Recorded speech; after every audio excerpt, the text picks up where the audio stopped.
دوستو، سیر حاصل گفتگو تو ریاض نوری صاحب نے ماشاءاللہ کر دی ہے، مزید اس پر گفتگو کی ضرورت نہیں ہے، مگر میں صرف دو باتیں آپ کے گوش گزار کرنا چاہتا ہوں۔ پہلی بات تو یہ ہے کہ جس طرح کہ نوری صاحب نے کہا کہ جمعۃ المبارک کے خطبے کے اندر ختم نبوت کے عنوان پر ہی گفتگو ہونی چاہیے، اور قاضی فیض عیسیٰ صاحب نے جس طرح جو فیصلہ دیا ہے اس کی بڑی معقول انداز میں وضاحت کرنے کے بعد اس کی مذمت بھی کرنی چاہیے۔ اور اس کے ساتھ میں ایک اگلی بات کہنا چاہتا ہوں۔ ہمارے دوستوں نے کہا کہ یہ ایک فتنہ ہے، لیکن فتنہ بھی ایک ریاتی لفظ ہے میرے حساب سے۔ تو اصل میں یہ ہے کہ شاید میری بات سے کسی کو اختلاف بھی ہو، اسلام کے حوالے سے جب مرزائیوں نے اپنے آپ کو مسلمان کہلانا شروع کیا ہے کہ ہم مسلمان ہیں، وہ آج بھی دعوے دار ہیں کہ مسلمان ہیں ہم۔ میں نے مرزا وہ پسرور ہے بس، تو اس کی وہ کئی ویڈیوز دیکھی، تو اس کے اندر وہ باقاعدہ بچے سوال کرتے ہیں، وہ کہتے ہیں جس طرح ایک وہابی ہے، ایک شیعہ ہے، دیوبندی ہے، بریلوی ہے، تو ہمارا بھی ایک مکتب ہے اس طرح، یعنی اسلام کے جو مذاہب ہیں یا فرق ہیں اس کے اندر جماعتیں، اس میں سے وہ اپنے آپ کو ایک جماعت شمار کرتے ہیں۔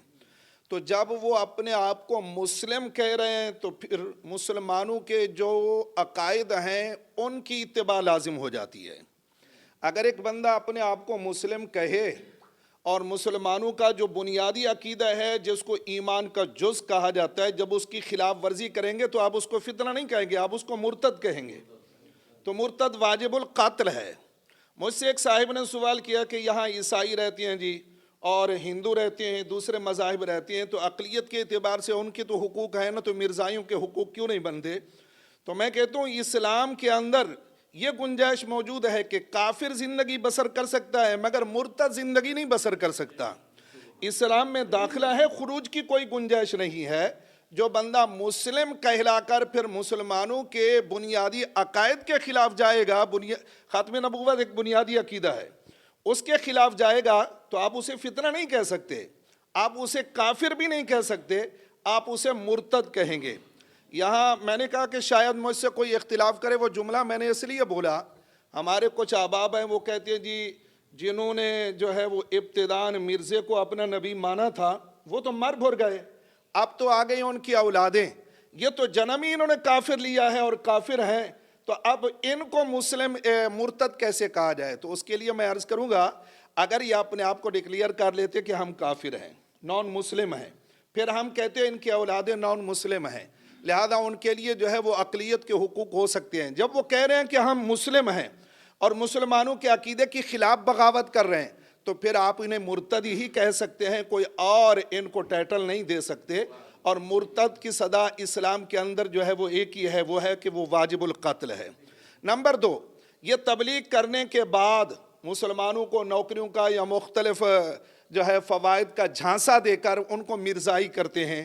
اب جو بندہ مسلم ہے ان کی تبلیغ پر وہ اسلام سے نکل کر مرزائی بنا تو وہ کون کہلائے گا؟ وہ مرتد ہے نا۔ تو اس لیے میں گزارش یہ کروں گا سب احباب سے کہ اپنے خطبے کے اندر اس بات کی وضاحت کریں کہ یہ مرتد ہیں اور واجب القتل ہیں، ان کو کوئی رعایت نہیں دی جا سکتی۔ اور قرآنی آیات وہ مرتد کے حق میں نہیں ہیں، قرآنی آیات کافر کے حق میں تو آئی ہیں کہ ان کے لیے گنجائش ہے۔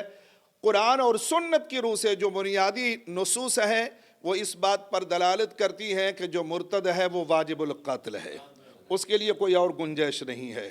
اور نمبر 2، کسی غیرے کو قرآنی نصوص کی تشریحات کا بھی کوئی حق حاصل نہیں ہے، کیونکہ قرآن کریم کی توضیح اور تشریح بالرائے جائز نہیں ہے، یہ حرام ہے، اس سے گمراہی پھیلتی ہے۔